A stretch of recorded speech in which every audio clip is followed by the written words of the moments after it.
Marilah kita tutup acara ini. Eh, ya tadi banyak menyebut One Piece ya. Jadi Simposium RBP, Ruang Berpikir Progresif, menjadi Simposium RBPN, Ruang Berpikir Para Nakama.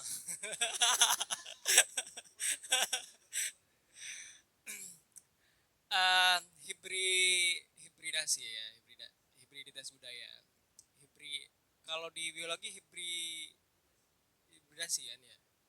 Jadi perkawinan dua genetik yang berbeda gitu kan.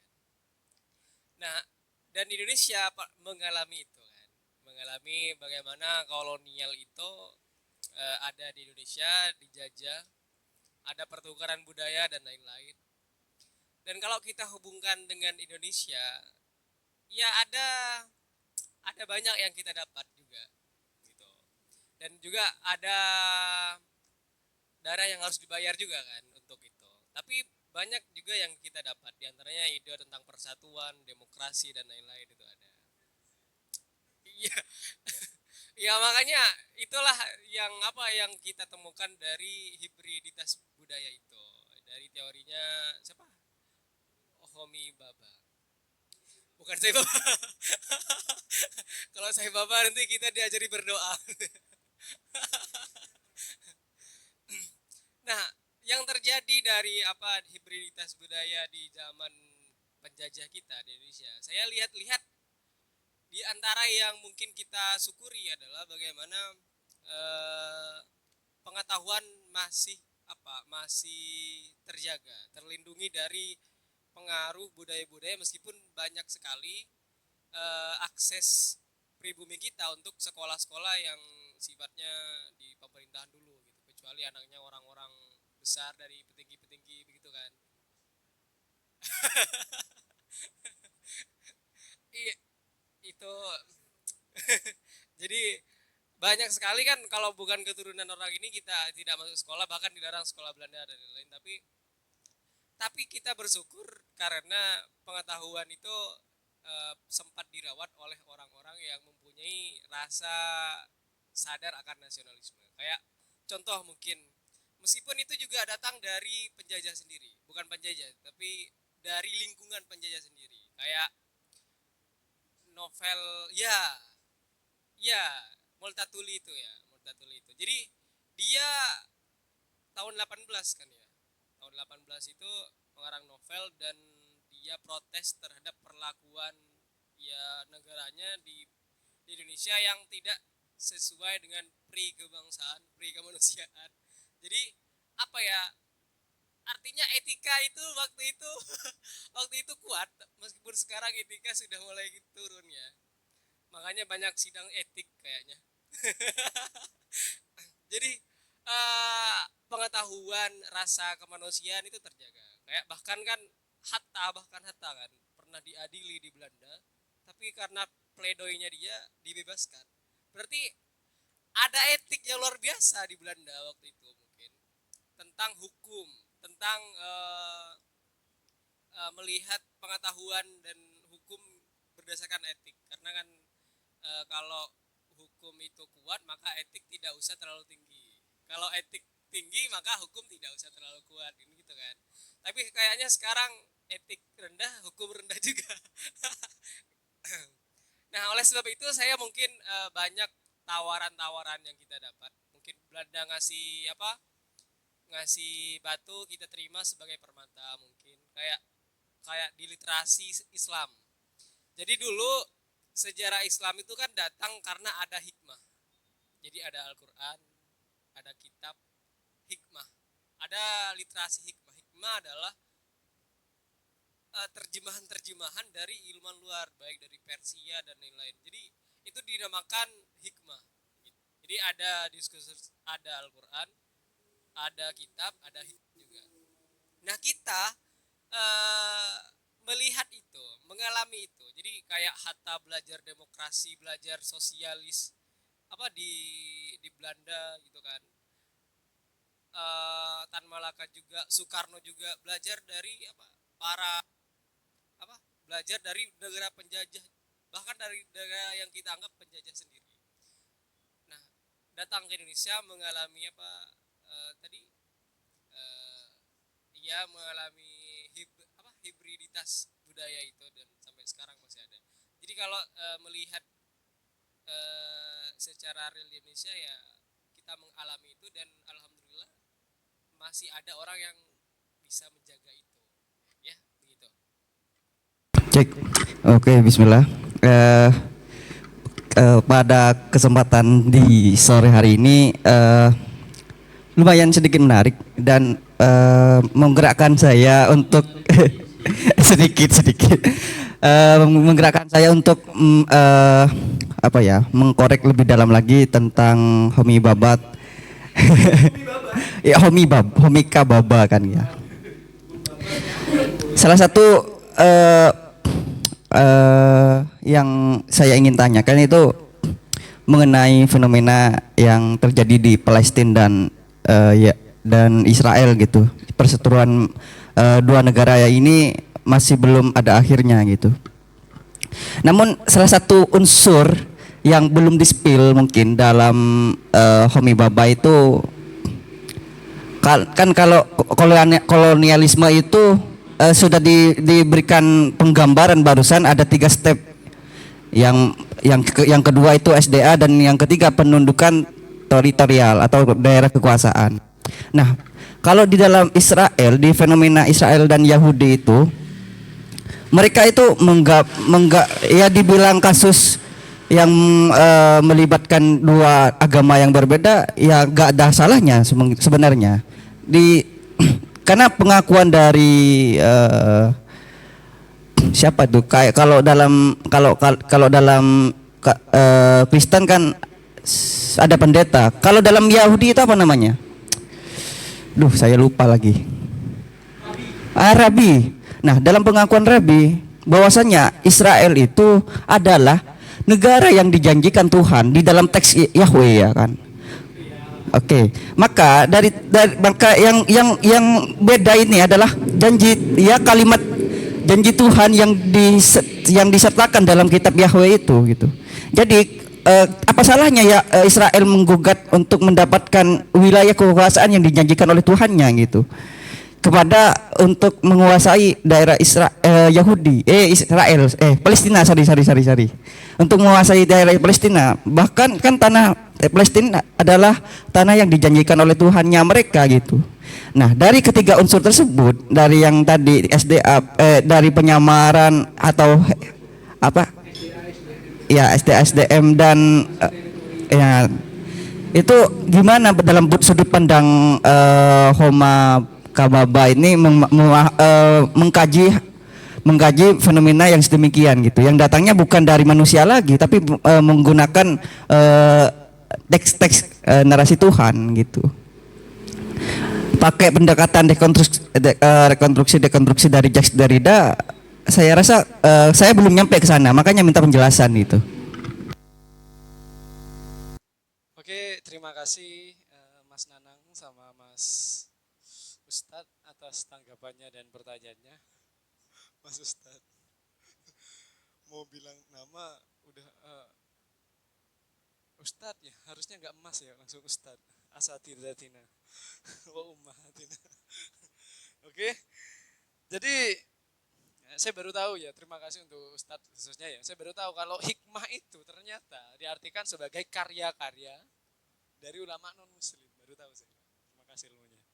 Karena saya juga bingung. Bahaya juga kadang soalnya. Bil hikmati wal mau'idatil hasanati. Jadi hikmah nanti diartikan jadi nasihatilah dengan karya-karya non muslim. Bahaya juga ya. Penting paham kontekstual itu ya. Kontekstualisasi itu penting. Tapi ini menambah wawasan keislaman saya pribadi juga ya.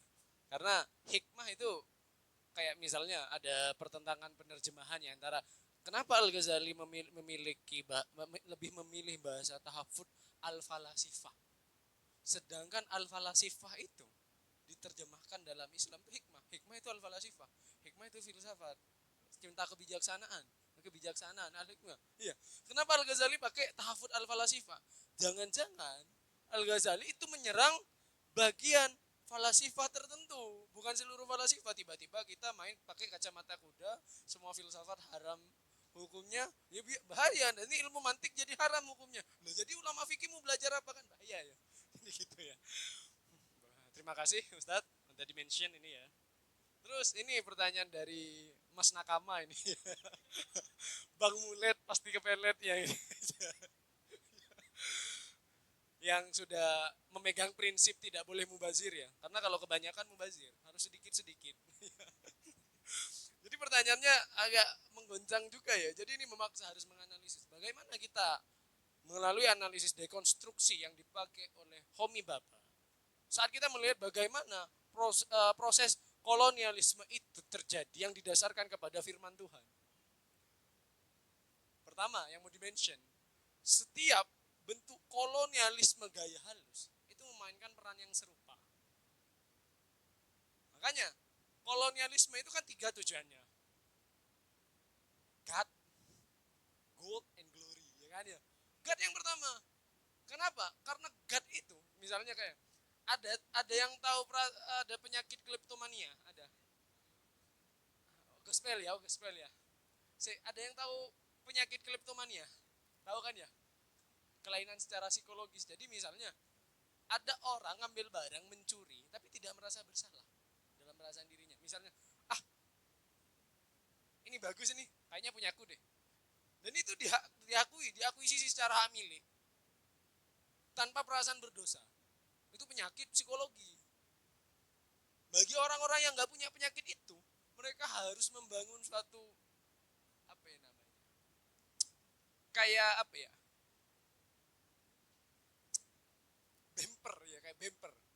bemper secara etis agar dia tidak memiliki perasaan bersalah saat melakukan tindakan yang tidak dibenarkan. Dan hal itu, misalnya tadi penggunaan ini adalah tanah yang dijanjikan. Ini merupakan dogma etis teologis untuk menjadi bemper bagaimana orang-orang yang masih punya hati, kan setiap orang masih punya hati. Setiap orang masih punya hati, masih bisa terketuk. Kecuali punya penyakit, psikopat, kleptomania, nggak ngomong lagi wes, itu udah kelainan. Dan itu berfungsi sebagai tatanan etis dan teologis untuk menjadi bemper. Dan polanya sama juga. Cuma yang menjadi beda di sini, saat kita lihat bagaimana tujuan kolonialisme itu adalah penguasaan teritori, SDA dan penundukan SDM. Kalau dalam kasus Palestina Israel itu pure penguasaan teritori, tidak dua-duanya. Karena di Palestina pun nggak ada SDA yang cukup menjanjikan, nggak ada SDM yang bisa ditundukkan. Enaknya orang Islam itu, mereka hanya bisa ditundukkan melalui dogma agama. Makanya kalau pengen tahu orang bodoh atau orang pinter, bungkuslah segala sesuatu pakai agama. Itu berlaku untuk orang Islam. Iya, orang Islam. Karena orang Kristen banyak yang Protestan. Kalau orang Protestan itu udah gak dengerin agamanya. Mereka berfilsafat. Mereka hanya hikmah. Hikmah. Gak baca kitabnya, gak baca Qurannya. Ambil.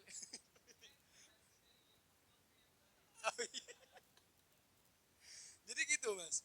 Jadi kalau kita mau pakai analisis bagaimana hal itu terjadi dalam ranah Palestina dengan doktrin keagamaan yang melekat kuat, kita melihat sebenarnya dalam kasus Palestina ini kasus kolonialisme yang tidak seperti biasanya. Karena 3 tujuan tadi tidak terpenuhi, cuma 1, penguasaan teritori. Makanya warga Palestina itu kan sebenarnya diusir, tidak ditundukkan. Karena nanti berseberangan dengan paham HAM internasional. Ya, berbahaya. UNICEF bergerak, ini bergerak, URWA itu bergerak juga, bahaya.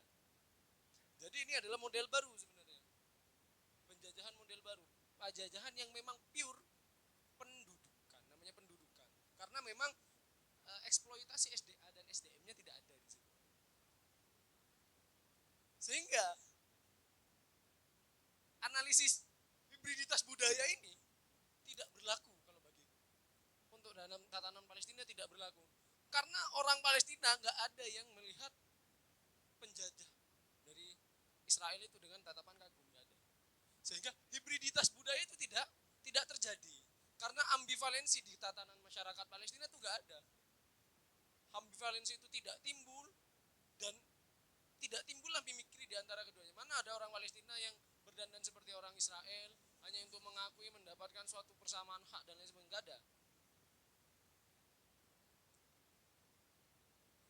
Jadi ini tidak bisa karena tidak berlaku dan tidak bangkit suatu bentuk yang bernama ambivalensi, sehingga hibriditas budaya itu tidak ada di sana. Baik, jadi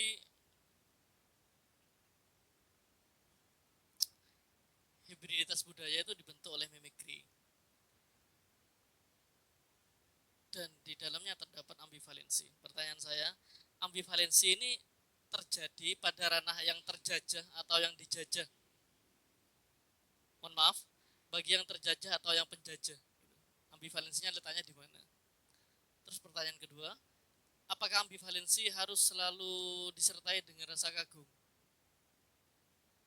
Itu ya, saya rasa simpel. Ujian tesis dan disertasi. Oke.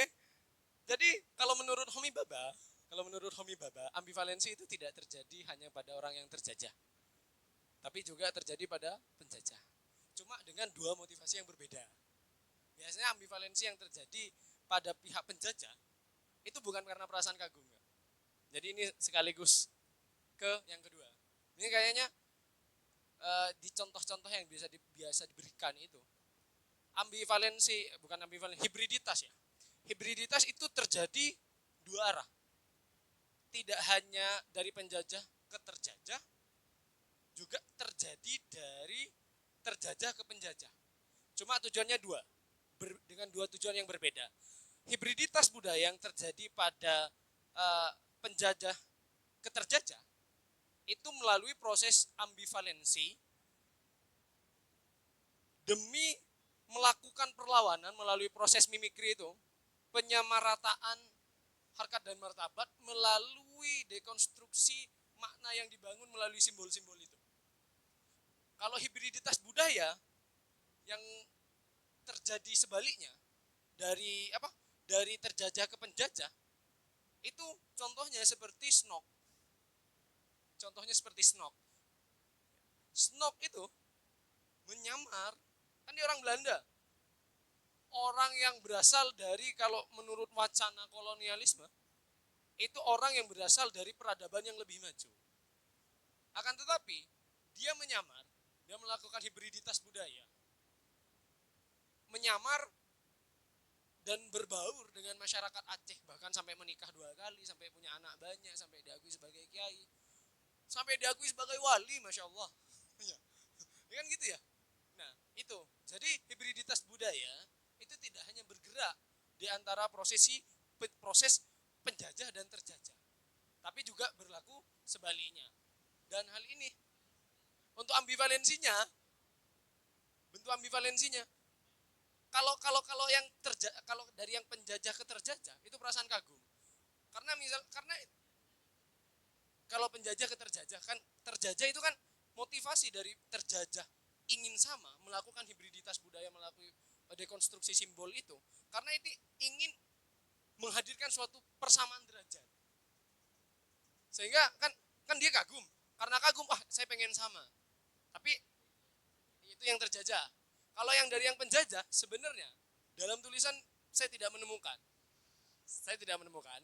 Cuma melalui analisis hibriditas budaya yang terjadi sebaliknya, ambivalensinya itu berbeda.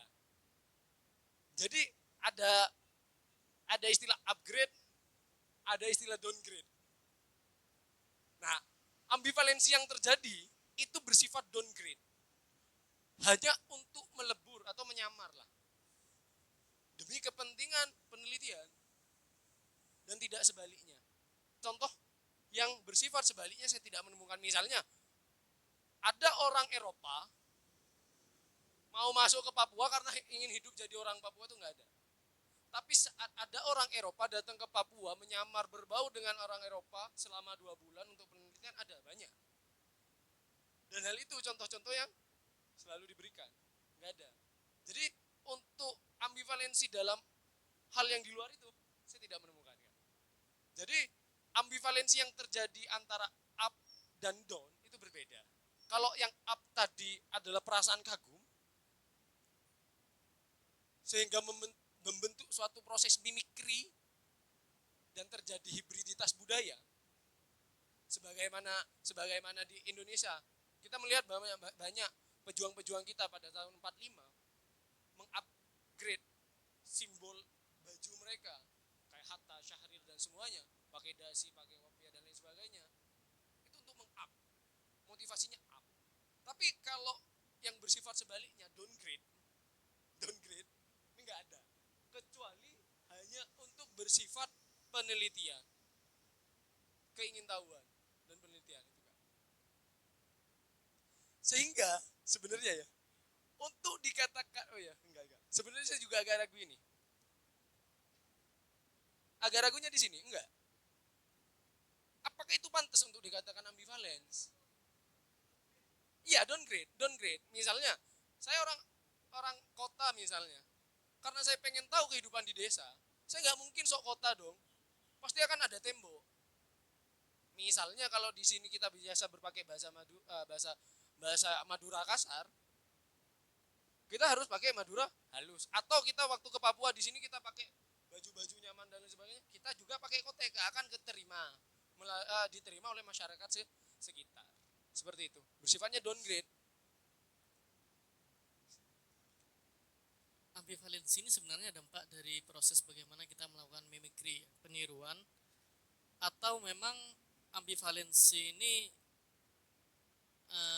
kayak semacam cara tersendiri dalam bagaimana kita melakukan proses mimikri, atau gimana ya? Maksudnya apakah ini dampak dari proses mimikri, ambivalensi, atau ambivalensi ini merupakan suatu cara untuk menciptakan the third space tadi ya, hibriditas tadi. Itu gimana itu? Kalau dikatakan suatu cara enggak. Sebenarnya kalau teman-teman ngikutin, coba kita sambil browsing ya, atau baca buku aslinya. Kalau di browsing penjelasan tentang Homi Bhabha, antara ambivalensi, ruang ketiga, mimikri, hibriditas, itu dijelaskan di dalam skop yang berbeda-beda. Cuma kok seperti itu kayaknya enggak, penalarannya enggak ada, enggak lurus. Dan ambivalensi itu sebenarnya logis.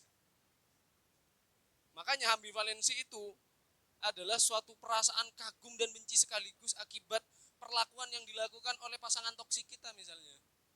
Misalnya kita punya pasangan ganteng tapi toksik, mau diputusin sayang nggak ada yang seganteng dia, atau mau diputusin sayang nggak ada yang sekaya dia. Nggak apa-apa lah dipukul sehari sekali tapi bisa jajanan McD tiap hari kan gitu. Nah ambivalensi itu kayak gitu. Sama, kita benci dengan penjajah, cuma pada saat itu kita juga kagum dengan peradaban yang dia bawa. Bagaimana dia membangun simbol dan harkat martabatnya sehingga dia mendapatkan superioritas yang seperti itu. Nah, sehingga hal itulah yang memicu kita untuk melakukan proses perlawanan, yang perlawanan itu bernama mimikri. Nah, mimikri ini perlawanan secara simbolis terhadap bagaimana simbol-simbol yang mereka bangun sehingga kita mendekati mereka, karena mereka dengan paham fixity dalam budaya yang cenderung strukturalis memahami bahwa kita lo beda, kamu batik, aku flanel. Sehingga salah satu perlawanan untuk mendekonstruksi simbol itu, maka saya juga bisa pakai batik atau saya juga bisa pakai flanel. Kata siapa flanel hanya punya milik orang yang seperti itu. Atau kalau kita tahu Kesultanan Yogyakarta, ada batik khusus, tahu ya? Ada batik khusus yang dimiliki oleh bukan kualitas. Kalau di dalam teori sosial kan ada ini hierarki ya. Hierarki dalam misalnya kayak Raden, ada batik yang hanya boleh dipakai oleh tatanan sosial tertentu. Itulah yang dilawan oleh mimikri. Sehingga batik itulah yang dilawan, simbol itulah yang dilawan. Misalnya tiba-tiba ada batik yang menyerupai sebagai simbol perlawanan terhadap perbedaan kelas yang dihasilkan oleh pakaian batik itu. Jadi ambivalensi itu hanya cenderung kepada respon psikologis perasaan yang nantinya akan memantik proses perlawanan yang diaktualisasikan melalui proses mimikri. Terjadilah hibriditas budaya. Hibriditas budaya itu sama tapi apa ya? Sama tapi tidak sama, gimana ya? Sama tapi tidak sama. Misalnya Oreo tapi Gori-Gorio misalnya gitu. Hello Panda tapi Hello Pandu misalnya seperti itu. Itu pelesetan recehnya, tapi konsepsi dasarnya seperti itu. Jadi hal itu hanya untuk mendekonstruksi bagaimana simbol yang dibangun dengan kemegahan dan kemajuannya, misalnya dari batik itu tadi, sehingga kita juga sebagai orang-orang yang dari pihak terjajah juga bisa menyamai hal itu. Seperti itu, Kak. Jadi saya masuk sedikit ke logika berpikirnya. Jadi dalam relasi-relasi kolonial yang menciptakan hibriditas budaya yang dikembangkan oleh Umi Baba, ketika seorang merasakan ambivalensi, terutama salah satu aspek yang ada di dalamnya itu kekaguman, ini bahkan bisa jadi kalau kita berpikir secara logika pemikiran, kekaguman ini adalah salah satu hal yang membawa kita semakin menganggap budaya lain itu superior. Ini semakin mempertajam garis demarkasi yang sebelumnya sudah dibangun oleh Frans Fanon sama Edward Said lah saya rasa. Padahal di sisi lain Baba kan menyatakan bahwasanya dia tidak sepakat karena kedua tokoh tersebut seperti kata Matik tadi ya, cenderung menganggap bahwasanya relasi antara terjajah dan penjajah itu adalah kondisi yang stabil. Baba sendiri itu sangat menekankan bahwasanya keduanya itu independen, tidak pernah stabil antara penjajah dan penjajah. Oleh karena itu makanya saya berpikir tadi, jika ambivalensi disertai dengan rasa kekaguman, saya rasa relasi-relasi kolonial seperti ini semakin memperkuat saja gitu dua bentuk polarisasi tadi antara penjajah dan terjajah. Ini kalau kita berbicara secara filosofi pikiran saja. Oke. Jadi memang seperti itu ya. Karena memang gini, kekaguman itu menunjukkan biasanya, misalnya ya, kalau biasanya orang kagum terhadap orang lain, misalnya saya kagum sama Mas Faruk karena Mas Faruk ini tipe cowok yang setia, berarti ada kemungkinan saya itu bukan tipe cowok yang sulit setia, sehingga saya kagum dengan untuk cowok yang sama-sama setia gak mungkin kagum dengan hal yang sama. Kekaguman itu hadir karena sesuatu yang tidak dimiliki oleh kita itu dimiliki orang lain. Ya kan seperti itu ya. Sehingga mimikri itu memang benar, tapi saat itu tidak menghasilkan suatu proses dalam bentuk perlawanan. Misalnya saya kagum Ruk sama sampean setia, bisa-bisanya loh banyak cewek yang mendekat ditolak semua untuk demi cewek yang gak jelas itu. Ya gak jelas lah, masa fotonya setengah. suruh lihat pacarnya. Kenapa gak? Ya kagum sama lah ya. Berarti sebenarnya ambivalensi itu lebih dekat ke iri. Iya, kenapa? Karena orang kagum. Iya, karena kalau kagum biasanya cenderung pasif. Nah, mimikri ini hasil dari kekaguman yang aktif. Atau bahasa negatifanya itu iri. Ya iri bego. Kan gitu ya. Iri lah masa. Karena biasanya orang iri itu lebih aktif daripada orang kagum. Orang kagum balik, aku kagum, akhirnya jatuh cinta. Pengen ditembak. Makanya biasanya dalam proses cinta, cewek itu kagum. Nah, jadi ambivalensi yang aktif itu baru menghasilkan mimikri, Kak. Jadi kayak kagum itu biasanya terjadi bagi orang-orang terhadap apa-apa yang tidak kita miliki. Dan mimikri itu proses aktif bagaimana mengaktualisasikan untuk memiliki hal yang sama. Misalnya Mas Faruk punya cewek cantik, saya kagum, tikung dong, kan gitu ya, aktif lah, tikung dong Mas ya, tikung. Atau kalau nggak tikung, gebet pacar pertamanya Mas Faruk, apa, first love-nya, meskipun lebih cantik pacar yang sekarang, kalau first love pasti ada marah-marahnya, kan gitu ya. Atau kalau dalam teori politik ya, kalau sampean nggak bisa jadi presiden, minimal jadi ketua MPR, kan gitu ya, bilang sama Pak Anies, bukan jadi bupati, bukan jadi gubernur Jakarta lagi, kayak gitu ya, kayak gitu, bilang sama Mas Anies. Saya di sini masih dengan yang sama, dengan terma yang pertanyaan yang sebelumnya saya gitu. Cuman saya di sini mau memberikan beberapa argumen sebagai pembantah terhadap disampaikan Bapak Matik barusan terhadap Palestina dan Israel gitu. Sebenarnya kalau kita ulik kita korek lebih dari sejarahnya gitu. Kan kalau di daerah timur Palestina itu kan dulunya berbentuk kerajaan Mamluk dan Ottoman gitu. Nah, di mana kerajaan Mamluk itu berganti Ottoman gitu. Namun ada campur tangan Inggris sehingga membangkitkan para Yahudi untuk bermigrasi dari wilayah kekuasaan di Israel untuk menguasai di Palestina gitu. Jadi kalau dilihat dari mimikrinya, kalau ini analisis saya murni gitu, gak ada di tulisan sih. Cuman saya melalui perenungan yang saya kayak terheran-heran saja gitu.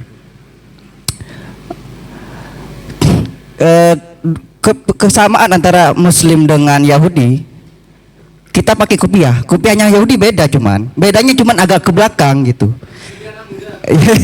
Yang kedua, Yahudi Islam sama Kristen adalah agama yang dahulu Samawi, dan yang mengakui Nabi Muhammad sebagai utusan terakhir adalah Yahudi gitu, karena disebutkan di dalam kitabnya. Kalau kita mau menggunakan pendekatan mimikri yang disebutkan, bersamanya di sana karena ada kesamaan di dalam kitabnya sudah disebutkan bahwasanya Nabi Muhammad adalah utusan Nabi terakhir gitu, dan diakui dalam kitab Yahweh gitu. Itu kalau mau yang kedua, kalau mau lihat dari segi mimikrinya gitu. Dan yang kedua, Yahudi tidak untuk melaksanakan peribadatannya itu tidak boleh dilaksanakan di luar tempat Yahudi itu. Kan kalau Kristen kan gereja. Ya anggaplah katakanlah kayak tempat ibadah sinagog ya. Di luar sinagog kita tidak diperkenankan untuk melakukan peribadatan. Namun boleh ketika di masjid. Dan itu diakui oleh para rabi-rabi dari terdahulu. Jadi kalau kita mau melihat fenomena penjajahan dari segi kajian Umi Babak, saya rasa semua unsur-unsur itu sudah terpenuhi gitu. Cuman rasa kagumnya juga iya, karena dulu ketika setelah tahu bahwasannya di dalam ajaran Yahudi yang sedemikian, masyarakat Palestina itu welcome karena ada kesamaan. Kita saudara, cuman beda seiman gitu. Kita boleh Yahudi boleh kok. Salah satu siapa ya ada disebutkan dalam buku, saya lupa gitu. Bahwasanya dulu ada marbot masjid gitu yang kebetulan ada warga Yahudi untuk melakukan peribadatan minta izin gitu. Pak, saya mau beribadah. Lalu marbotnya itu tanya gitu, sampean Muslim? Saya enggak, saya Yahudi gitu. Jadi tapi di dalam agama saya, di dalam kepercayaan yang saya anut, saya diperkenankan untuk melakukan ibadah di luar tempat ibadah saya, yaitu di masjid. Kenapa tidak di gereja? Tanya marbot itu. Karena yang hanya diperkenankan ya di tempat ibadah yang saya yakini, dan yang kedua di masjid gitu. Ya, penundukan SDA sumber daya alamnya mungkin saya kurang telusuri. Cuman ketika melihat dari penjelasan Guru Gembul, sempat membedah itu dengan Rabi. Kebetulan ada Rabi di Indonesia yang tertarik pada pembahasan terjadinya perang antara Palestina dengan Israel gitu. Ya, itu cuman kan tambahan ya, bukan pertanyaan baru. Cuman ya karena saya masih di awang-awang kalau melihat saya dari tadi malam itu membaca hibriditas dalam perspektif ingin mengetahui dari fenomena antara Israel dengan Palestina ini gitu. Ya. Ya itu saja sih. Pertama, Yahudi dan Zionis itu berbeda. Ya, pertama Yahudi dan Zionis itu berbeda. Dan kenapa kok orang Yahudi boleh beribadah di masjid itu karena memang kan hanya itu, di masjid itu tidak ada patung, tidak ada gambar, dan hal itu yang sama-sama diakui oleh Yahudi dan Muslim. Dan kalau kita pernah mengikuti, sampean nggak pernah lihat perdebatan antara Islam, Yahudi sama Nasrani? Ya, pasti yang dijadi bulan-bulannya ini pasti Nasrani, karena Yahudi sama Islam memang nggak terlalu jauh dalam praktik amaliannya. Pasti yang jadi bulan-bulannya ini Nasrani dengan Trinitas dan lain sebagainya. Nah, untuk SDA mas, SDA, mungkin saya ada jawabannya untuk SDA ini. SDA itu, kenapa saya katakan Israel di Palestina itu fix untuk pengasahan hanya sekedar teritori, tidak SDA dan tidak SDM. Pertama, untuk SDM sudah tahu ya, bahwa memang orang Palestina itu diusir. Dalam artian tidak ditundukkan, tidak dijadikan budak, tapi diusir. Jadi bukan penundukan, bukan eksploitasi SDM. Sehingga analisis itu hilang. Variabel itu hilang. Untuk variabel SDA, pada saat perjanjian Balfour, ya kan? Zionis itu, bukan Yahudi ya. Zionis itu ditawari enggak hanya di Palestina, karena jajahan Inggris pada saat itu bukan hanya Palestina. Kalau nggak salah tanah di Kongo kalau nggak salah ya, Kongo. Bukan nggak ada daerah lain, daerah Kongo. Dan daerah Kongo SDA-nya ini lebih melimpah daripada Palestina. Sehingga asumsi inilah yang membuat kenapa eksploitasi SDA dalam penguasaan tanah Palestina oleh Zionis itu terbantahkan. Jadi saya masih tetap dengan paradigma awal, ini fix penguasaan teritori. Dan kita nggak tahu tujuan lainnya apa. Pasti ada tujuannya. Kalau nggak SDA, nggak SDM, berarti ada tujuan lain. Tujuan baru. Yang nggak sesuai dengan pakem kolonialisme abad ke-19 dan abad 20. Karena ini sistem pendudukan pada abad 21 yang hanya dilakukan oleh agama X negara. Yang mungkin agama X negaranya nggak begitu makanya kita lebih cocok mengatakan sebagai Zionisme. Baik, cukup menarik pembahasan dari tadi. Bahkan maksudnya setiap subbab yang dijelaskan itu mengandung sebuah pertanyaan semua, karena memang keterbatasan dari ilmu saya itu sendiri. Nah, sehingga saya coba tarik dari atas seperti itu. Yang pertama, tadi juga sempat singgung terkait dengan kolonialisme. Itu ada orientasinya, itu pasti ada 3 yang ditundukkan. Yang pertama kekuasaan, SDA dan SDM-nya seperti itu. Nah, apakah itu memang setiap penjajahan itu pasti semuanya itu pasti akan didapatkan? Nah, kapankah ya? Pertanyaan kata pemantik tadi, ini pertanyaan dosen ke uji skripsi gitu. Kapankah itu dikatakan penjajah? Kalau seandainya itu hanya sebatas SDA saja, apakah itu tetap dikatakan penjajah, ataukah hanya SDM saja seperti itu? Ataukah memang harus komplit dari 3-tiganya itu untuk dikatakan penjajah? Itu yang pertama. Yang nomor 2, tadi dari segi sikap daripada kolonialisme itu ada yang tadi ambit bukan yang halus, yang satunya itu lagi bandit. Nah, yang bandit terus halus. Nah, kata penjelasan dari pemantik tadi bahwa Indonesia itu memang sekarang dari segi halusnya, mulai dari penjajah dari segi perekonomiannya ataupun dari segi peradabannya. jelas tadi dijelaskan juga terkait dengan kemajuan antara Indonesia dengan negara-negara lain ataupun tingkat pendidikannya, kemajuan pendidikannya sangat jauh beda seperti itu. Kata Matik tadi memang dijelaskan terkait dengan jelas beda antara peradaban di Indonesia dengan peradaban di negara lain itu memang beda seperti itu. Sehingga kenapa Indonesia ini mulai dari dulu tetap saja dikatakan negara-negara yang berkembang saja seperti itu. Peradaban apa yang memang di situ sangat menonjol seperti itu? Soalnya dipandang dari segi budaya ataupun dari segi keyakinan, Indonesia ini memang mayoritas penganutnya Islam. Dan di Islam di situ memang ada batasan-batasan seperti itu. Sehingga kalau banyak kayak torikoh-torikoh itu penganut yang memang tidak suka perekonomian sama sekali seperti itu. Dalam artian perekonomiannya hanya mencukupi kebutuhan saja, tidak lebih dari itu. Sehingga memang peradabannya memang ya ini aja seperti itu, karena memang keyakinannya beda dengan negara-negara lain seperti itu. Nah, yang nomor 3 ambivalensi ini. Kata Hamim Baba ini kan tadi mencetuskan ada 4 teori. Yang salah satunya itu ambivalensi. Nah, saya kurang sependapat dengan teorinya ini, Homi Kamaba ini. Kenapa? Karena yang namanya penjajahan di situ pasti melahirkan sebuah kesedihan. Oke, kalau dicontohkan dengan sebuah perasaan dengan satu sama lain lawan jenis, oke pasti itu ada. Tapi kalau dicontohkan dari segi penjajahan itu kurang pas menurut saya ya. Mungkin nanti bisa dijelaskan Matik ya. Kenapa? Karena yang namanya penjajah di situ pasti melahirkan sebuah kesedihan. Tidak ada yang namanya penjajah di situ melahirkan sebuah kesenangan. Enggak. Nah, iya. Mungkin dari sependek pengetahuan saya ya. Jadi, kalaupun memang merasa kagum pasti kecil.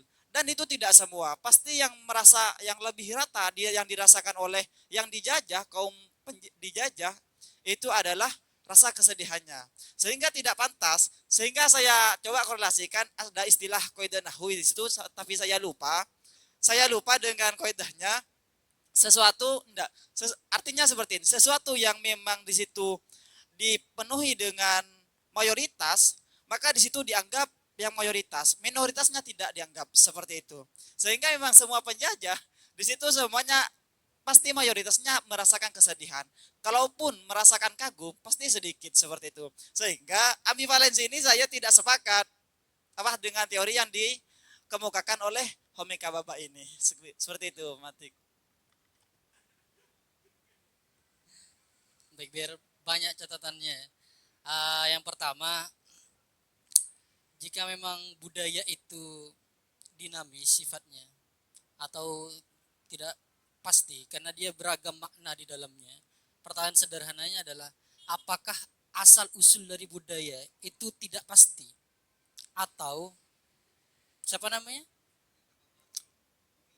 Homi Kamaba mengatakan bahwasanya sebenarnya asal usul dari budaya itu adalah kepastian, tapi tidak dengan budaya. Karena ceritanya begini. Ini menjadi satu kesatuan ya, karena begini, misalkan saya kasih contoh biar kita lebih mudah memahaminya. Budaya simbolik dalam berinteraksi antar manusia misalkan yang terjadi di Jakarta menggunakan bahasa istilah logoe itu merupakan suatu produk budaya interaksi, simbol dalam budaya. Tapi asal usulnya dia berasal dari budaya Jakarta. Sehingga jika nantinya ada ketertarikan dari budaya lain atau kekaguman dari entitas lain, dia akan meniru budaya tersebut, tapi jatuhnya dia akan gagal dan dianggap sebagai orang desa. Contohnya orang Madura, ketika hijrah ke Jakarta, entah kuliah, entah kerja, dia menggunakan istilah logue sebagai entitas suatu untuk beragam alasannya, misalkan untuk adaptasi, untuk beragam. Intinya kita fokus kepada perilakunya.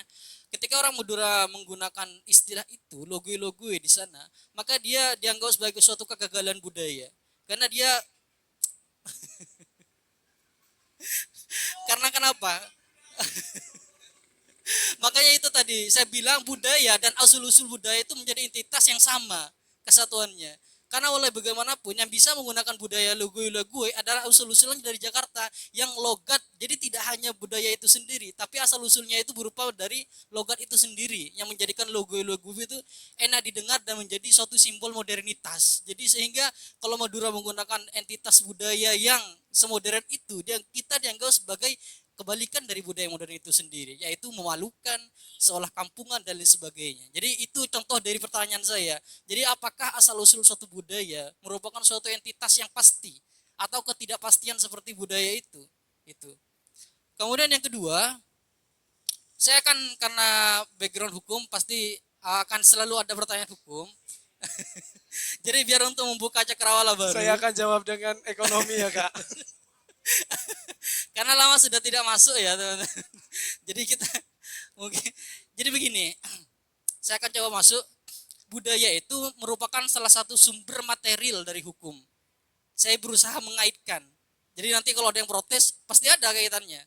Makanya saya jelaskan dulu. Kalau ada yang protes pasti tidak paham apa yang saya sampaikan gitu. Jadi budaya itu merupakan sumber material dari hukum. Bagaimana hukum itu dibentuk? Salah satunya dari budaya gitu. Istilahnya begitu.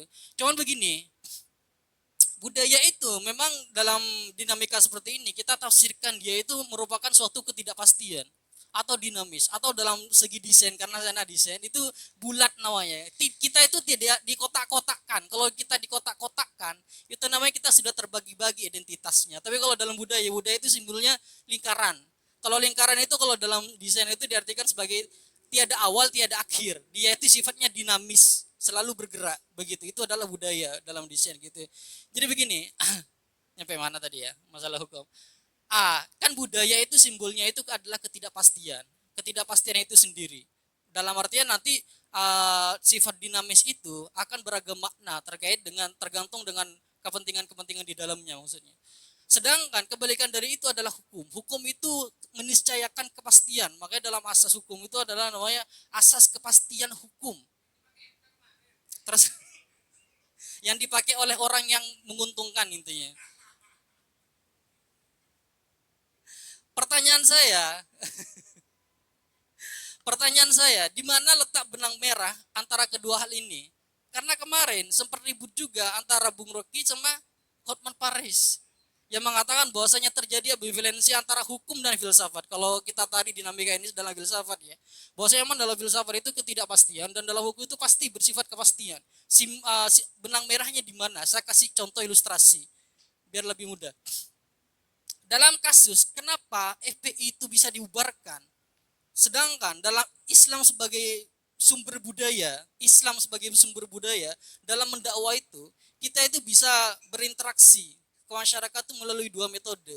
Yang pertama amar ma'ruf, itu budaya pertama. Yang kedua adalah nahi mungkar. Ini ambivalen dua-duanya. Tapi kenapa bisa negara membubarkan FPI gara-gara menentang konsep nahi mungkar gitu. Sedangkan FPI tidak melulu tentang nahi mungkar, tapi tentang amar ma'ruf nahi mungkar gitu. Jadi bagaimana benang merah terjadinya itu? Harusnya seperti apa kita menyikapi bagaimana mencari benang merah antara ketidakpastian dan kepastian itu sendiri antara budaya dan hukum. Sekian. Saya ingin bertanya, cuma ingin sedikit memberikan catatan ya. Terutama mengenai ambivalensi yang saya pertanyakan dari tadi itu kan. Saya malah lebih sepakat ambivalensi dalam pemahaman Baba itu tidak terikat dengan istilah psikologis. Saya lebih sepakat ketika ambivalensi itu menunjukkan dua hal yang berbeda, misalnya yang terjajah ya. Antara dia ingin meniru antara juga dengan dia ingin mempertahankan. Itu ambivalensinya di situ. Antara ingin meniru dan si lain masih ada ingin mempertahankan nilai-nilai nasionalismenya. Nah, bagi penjajah, ambivalensi itu terletak antara mereka menunjukkan sifat aslinya atau menunjukkan otoritasnya ketika berhadapan dengan yang terjajah. Saya lebih sepakat mengarah kepada itu ambivalensi ketika kita membaca Baba itu daripada dikaitkan dengan istilah psikologis. Karena lagi-lagi Ya meskipun beda dengan secara psikologis, tapi tetap binirian dalam artian bertolak belakang gitu.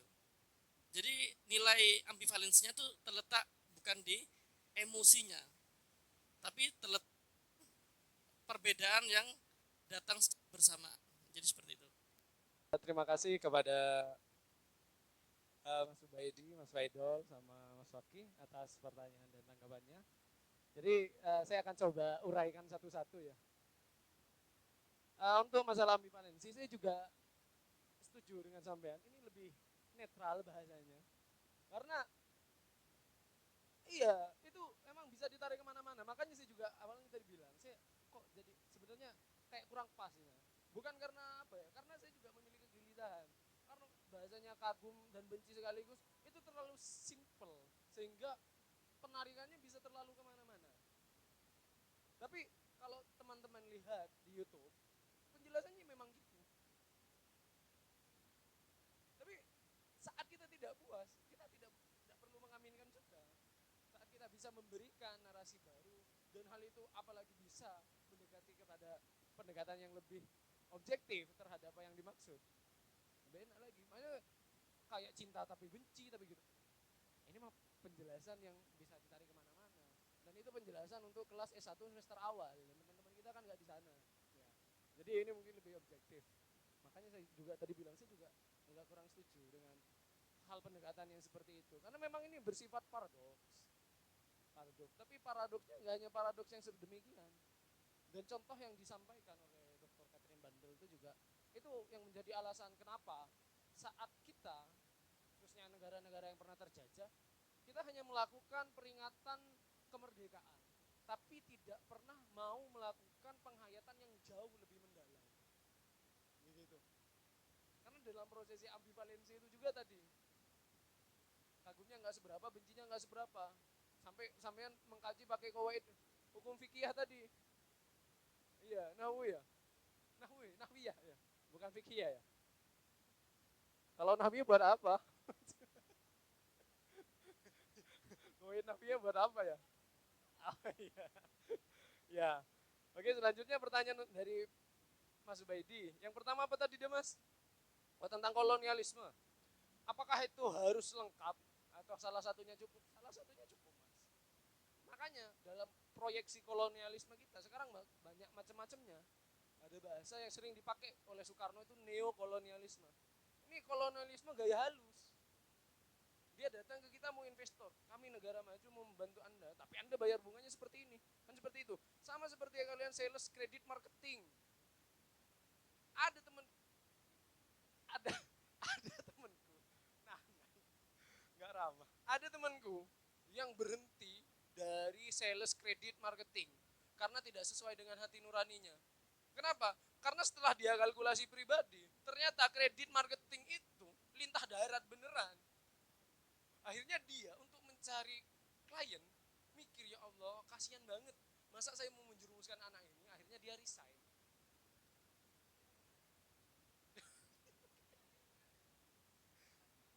Ya ibaratkan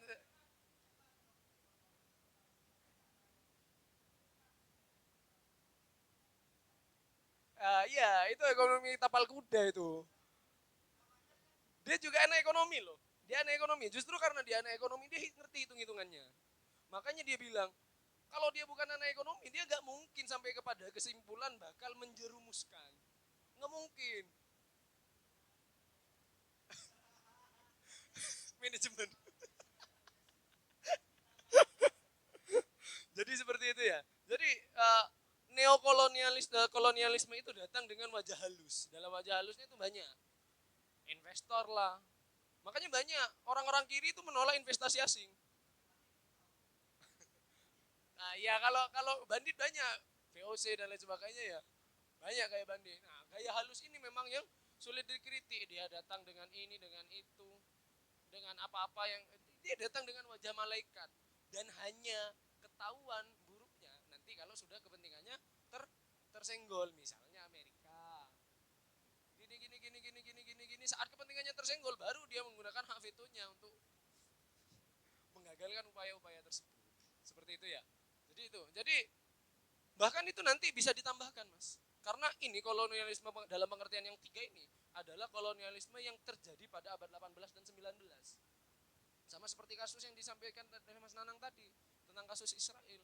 Hanya pure teritori ini.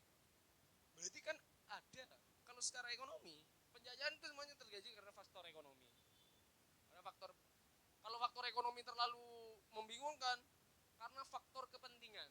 Makanya dalam ekonomi interest itu bisa dikatakan kepentingan, ketertarikan, atau keuntungan.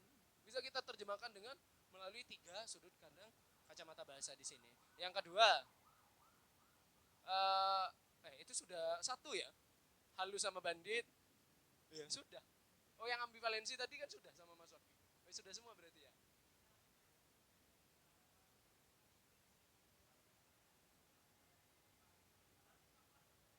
Oke, oke.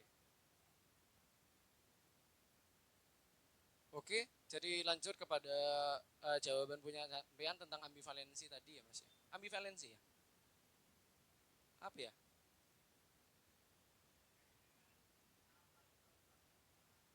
Oh ya, kemajuan ya. Tentang kemajuan yang oh ya, yang katanya halus tentang terus Indonesia. Ya. Jadi, yang dikritik oleh Homi Baba di sini, kenapa kita harus memandang peradaban yang baik itu melalui kacamata ideal peradaban barat? Itu yang dikritik.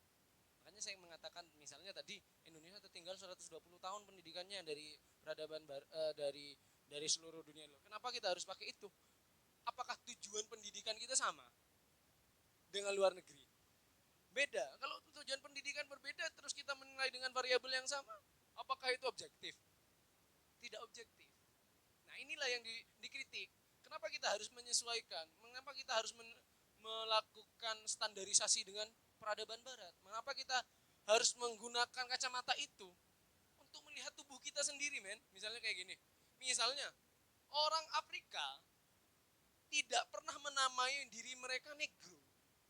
Tapi sejak kapan mereka dikenal sebagai negro? Kan gitu.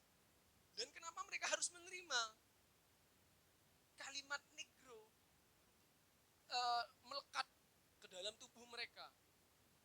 Kan seperti itu. Kenapa kita harus menerima itu? Kan gitu ya. Seperti itu, kritikannya sebenarnya seperti itu. Tolak ukur apa? Enggak ada, enggak ada tolak ukurnya. Enggak ada tolak ukurnya. Dia tidak, ini kan studi kritis. Studi kritis ini tidak melulu menghasilkan suatu bentuk solusi. Karena ini bersifat pertanyaan, sama seperti Sokrates. Misalnya, saya mencari jawaban. Saya jawab pertanyaan sampean. Apakah jawaban sampean, pertanyaan sampean terjawab? Enggak mungkin, sampean yang bisa jawab sendiri. Saya hanya bisa memberikan suatu bentuk paradigma baru, kesadaran baru, pertimbangan baru, yang jawab sampean. Gitu. Pertanyaan itu purba, dan yang bisa jawab pertanyaan tiap orang ya orangnya sendiri. Ini studi kritis. Tapi saya bisa memberikan pertimbangan-pertimbangan saya.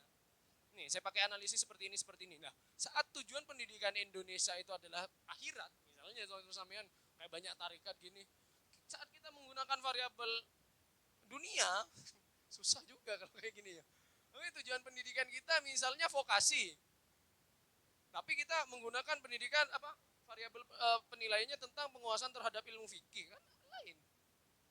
Tujuan pendidikan kita menjadikan siswa yang berakhlak mulia misalnya. Terus variabel yang kita gunakan apa? Matematika. Ya salah juga. Variabel yang digunakan harus variabel yang disesuaikan dengan tujuan pendidikan nasional. Atau variabel yang harus dihitungkan dengan bagaimana tujuan dalam membangun peradaban tadi. Itu sebenarnya yang menjadi dikritik. Ya, kenapa kamu harus, misalnya saya bilang kamu jelek, kenapa kamu harus bisa menerima kalau kamu jelek? Sejak kapan perkataan saya harus kamu terima dan tidak kamu kritisi, tidak kamu, sejak kapan perkataan saya ini menjadi standarisasi dirimu? Atau perkataan orang lain, perkataan keluarga, itu hanya berlaku kepada orang-orang yang memiliki SDM rendah kan ya? Misalnya ditanya kapan nikah langsung kena mental. Apa itu? Mental macam apa?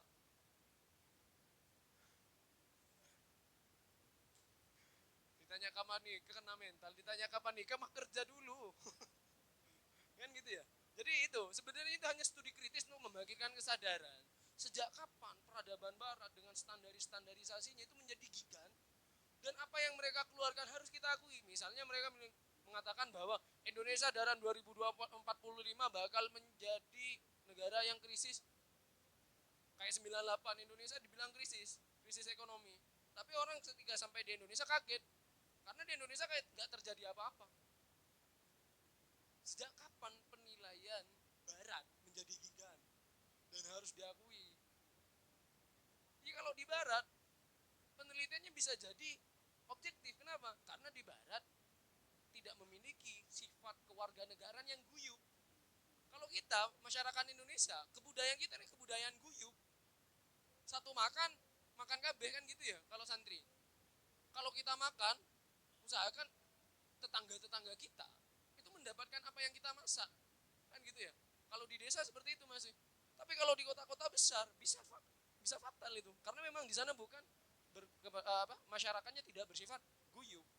Jadi sejak kapan kita harus menggunakan penilaian itu dengan budaya yang kita berbeda? Mereka variabelnya, lo pakai variabel mereka, kan seperti itu.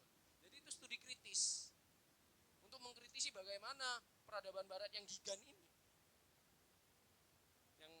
yang kita kenal sebagai peradaban yang superior. Agak repot juga sebenarnya.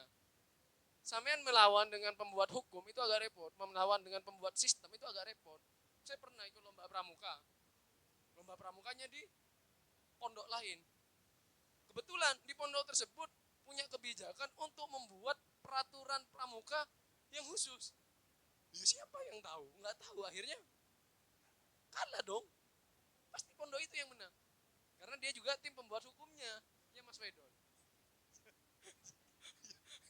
Karena ada ahli hukum ya di sini ya.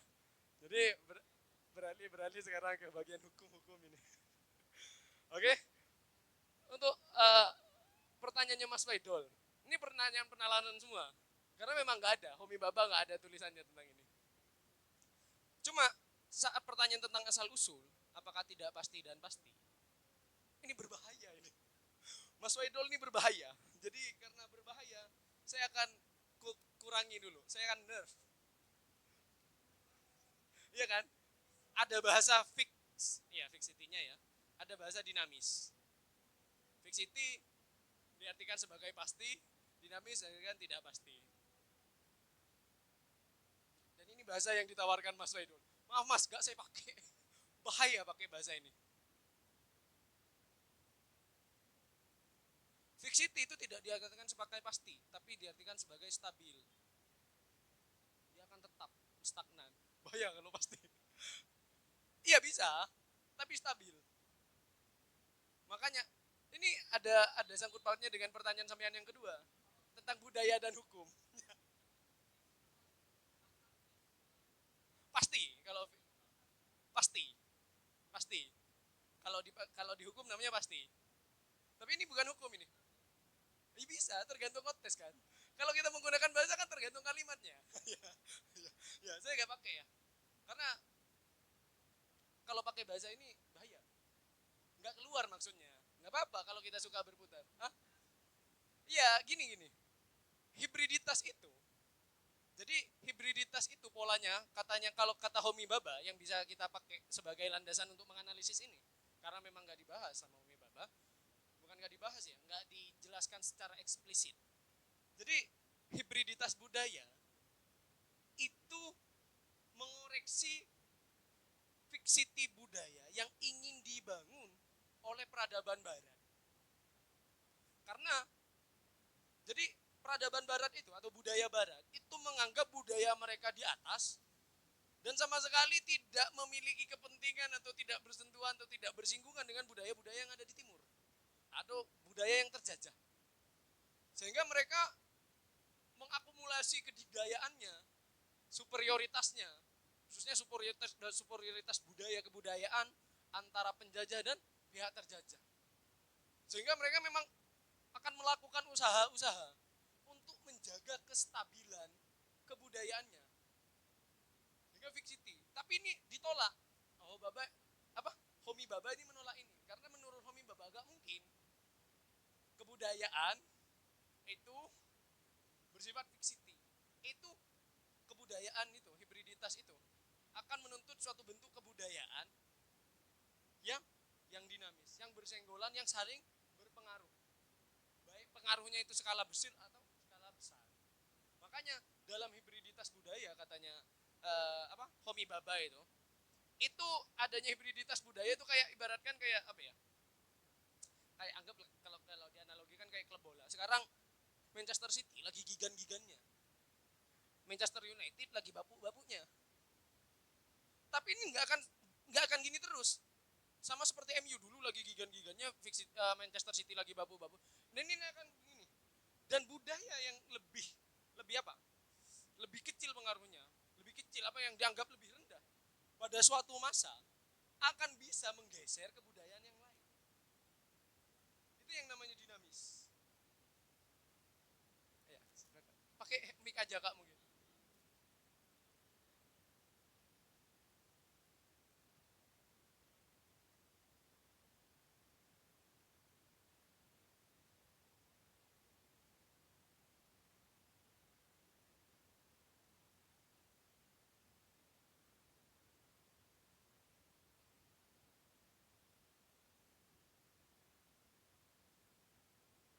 Gini Kak, jadi katanya Homi Bhabha memang ya, postkolonialisme itu ada dua.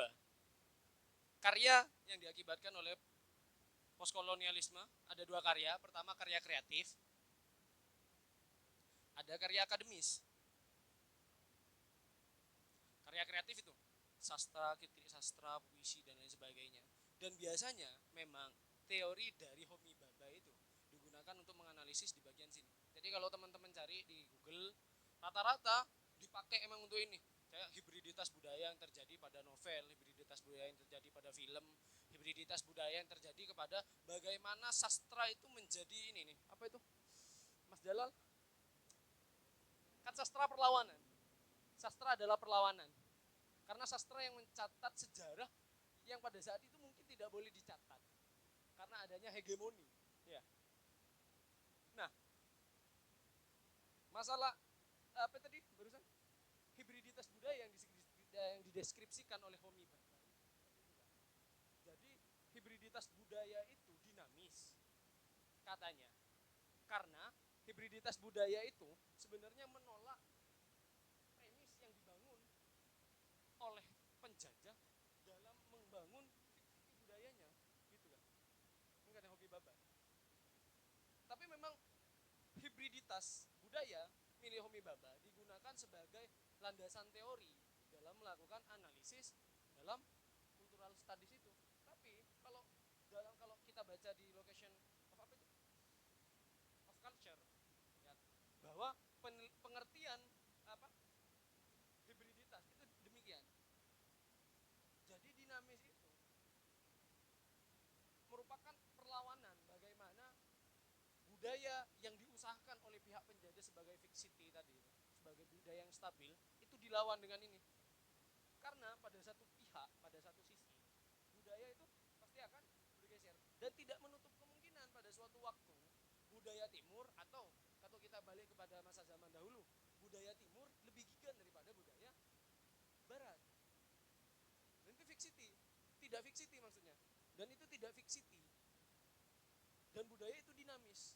Dan tidak menutup kemungkinan juga budaya ini tidak memiliki keterpengaruhan dengan budaya yang ada di timur. Seperti itu.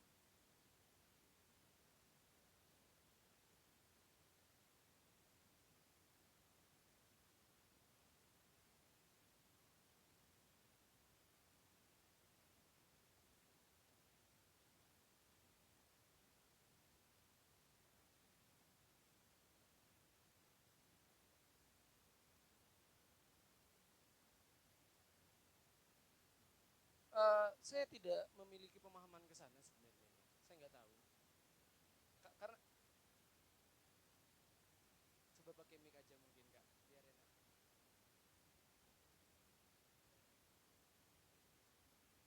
Gini Kak, gini. Bahasa yang dipakai sebenarnya saya nggak tahu. Perbedaan budaya ontologis yang sampean maksud dengan budaya yang cultural studies itu mungkin bisa dikasih garis merahnya dulu. Saya nggak paham. budaya itu masalah budaya secara ontologis itu adalah budaya yang spesifik. Kita memahami bagaimana budaya daerah ini, dan itu secara bagaimana kita melihat norma regenerasi, dan itu kita identik dengan wilayah-wilayah pemahaman seperti itu ya. Tapi kalau kita berbicara masalah cultural studies ini lebih kompleks. Kita tidak lagi berkutat pada ranah-ranah seperti itu. Tapi kita sudah mulai memasuki ranah-ranah yang sudah merangkul beberapa kajian-kajian di sekitarnya yang lebih relevan, relate, seperti halnya kajian semiotika, kajian psikologi itu juga ketika masuk dalam ranah keilmuan tadi itu masuk dalam cultural studies juga. Tapi secara spesifik itu berbeda psikologi sama budaya, gitu loh. Tapi kalau pemahaman saya, pembacaan saya, memang teori hibriditas budaya itu digunakan untuk menganalisis cultural studies seperti yang saya.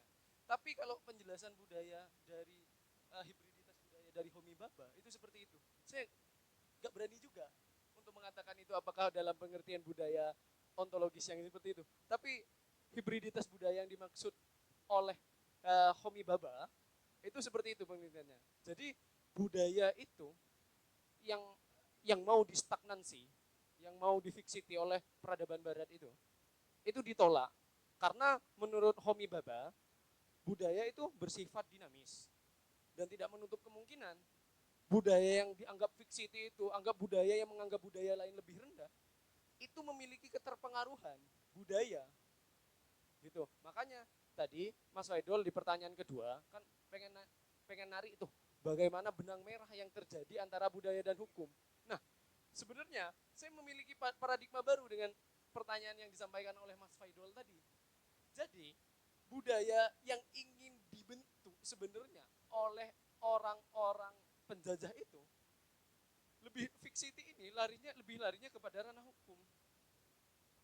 Dia ingin membentuk hukum, misalnya kayak bagaimana mereka membatasi orang-orang tidak boleh menggunakan tidak boleh menggunakan batik misalnya. Itu kan sudah bersifat hukum dan pasti. Itu bukan, meskipun tidak tertulis, itu sudah bersifat hukum. Karena sifatnya pasti, jelas, dan sudah memenuhi unsur-unsur hukum nggak sih Mas? Karena sifatnya sudah pasti, stagnan, dan jelas. Kenapa? Saya nggak tahu ada hukumannya apa enggak. Cuma memang ada peraturan tidak boleh.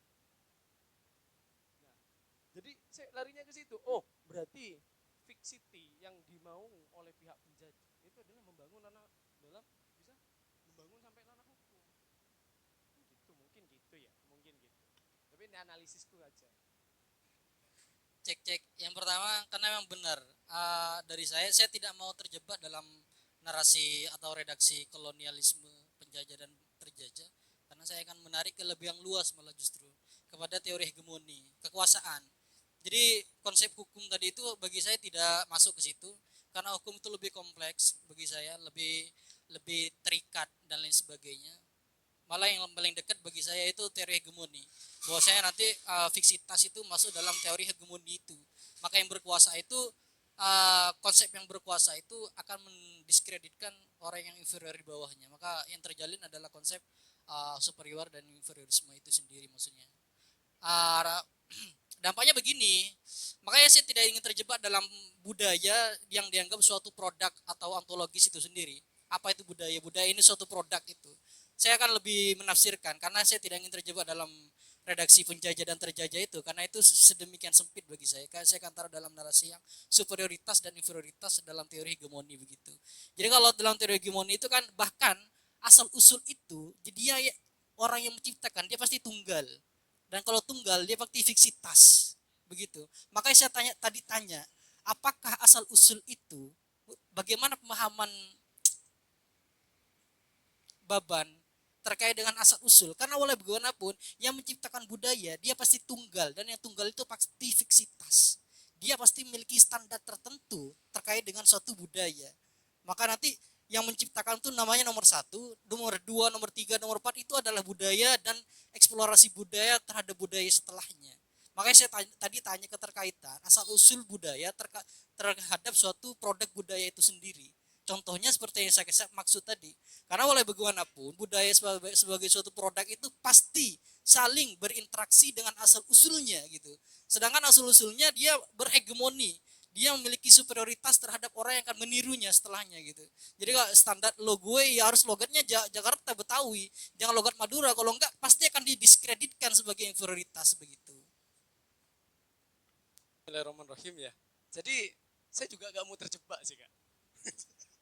Iya, karena pemilihan bahasa itu harus detail. Kalau berangkat dari pemilihan bahasa cipta, tidak salah sampai menggunakan tunggal.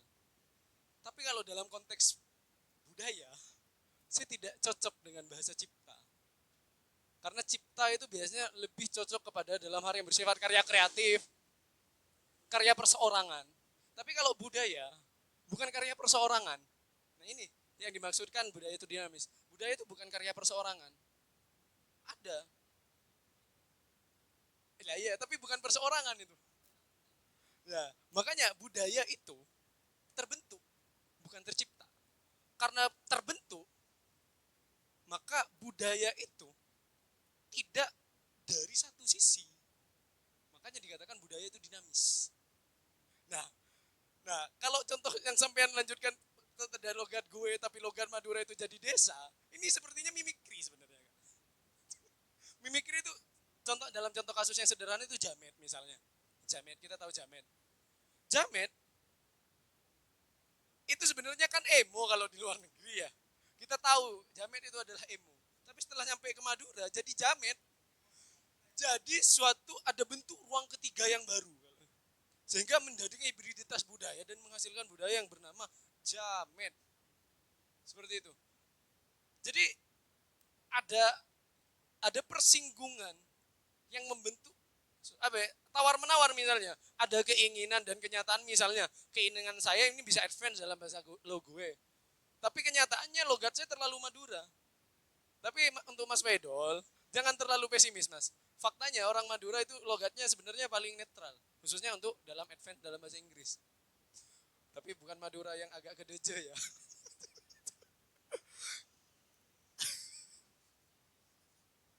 Oh iya, bahkan John McEacole orang Madura. Hasan Sadili, kok John McEacole dan Hasan Sadili itu orang Madura. Hasan Sadili itu orang veteran sini. Depan perpustakaan itu gang depan perpustakaan Pamekasan, masuk sana. Jadi maksud dari itu kalau asal usul memang susah nyari asal usul, sama nyari asal usul alam kan enggak anu ya. Iya. Enggak, sebenarnya dia enggak menjelaskan itu. Cuma dia menjelaskan sama kayak teori itu. Kayak apa ya? Bumi itu sudah ada dan akan selalu ada sama seperti budaya. Jadi dia dalam teori budaya dia bukan orang yang beriman dan berkata bahwa budaya itu hasil ciptaan manusia, tapi terbentuk dari interaksi yang terjadi antar manusia. Dan itu selalu berkembang dan selalu berbenturan. Gitu. Dan tidak bisa difikskan kepada satu budaya yang gigan. Itu akan terus bergesekan. Misalnya dalam budaya lagu di Indonesia, kita melihat budaya lagu Jawa itu kuat banget. Tiba-tiba ada nih budaya lagu dari Indonesia Timur dengan rappernya menggeser, menyenggol lah meskipun bukan menggeser. Jadi budaya itu akan selalu bergesekan. Misalnya ada lagu yang menggunakan dengan dua bahasa yang berbeda, misalnya lagu Korea pakai bahasa Inggris dan bahasa Korea, lagu Jawa dan bahasa Indonesia. Tapi bahasa Madura gak ada yang pakai bahasa Indonesia. Ini menunjukkan memang budaya Madura masih stabil. Mungkin demikian.